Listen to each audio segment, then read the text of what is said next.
Hey guys, welcome back to the Route 66 restoration. We're working on a 57-210 door bottom project.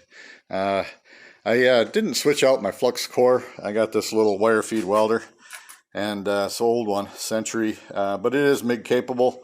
I just didn't put the bottle on it, and just kind of wanted to try it because everybody says, oh, you can or you can't do. I'm not satisfied with the results, to tell you the truth. It's tacked, and there's some spot welds that are in that I've done that are in, burned in pretty well. But even then, just not the quality that I'm really looking for. I guess I'm just too picky, maybe. But we used to use the MIG welders, little wire feeds like this at the racetrack. We would take them to the racetrack, and if we broke a suspension part or had to weld a brace on a fender in a quick hurry, we would do that. I was a stock car driver for several years, and pit crew guy for many years before that, and drag raced before that. So I've been around racing a lot, and this is just not kind of work that I want to have done with this, using the wire feeds, the core flux core wire feed. So anyways, I'm going to change out my plan.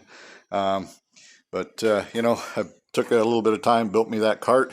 All things take some time and take you away from doing things. As you can see, I have measurements here that I use to set everything up when I measured from places that I measured to, so don't think that this wasn't fraud out or just thrown on, slapped on. It's, you measure and measure and measure, make sure you're in the right place before you even start cutting. And so anyhow, I did put a coat of paint down in there over rust reformer. I put rust reformer in, and then a coat of just silver paint. Figured it'd at least give it something. They don't come from the factory painted, so on the internals. So figured I'd put some paint on it, and hope you guys are well. Kind of blessed this weekend when we didn't have any more storms. We've been having these thunderstorms, it seems like, every Friday. So this Friday we didn't have one.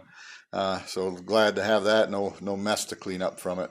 But anyhow, I use a lot of this Harbor Freight stuff. I've had this helmet for, man, I can't even tell you how long now. I bet it's been 15 years. So anyhow, you guys take it easy, and we'll talk at you later. Bye.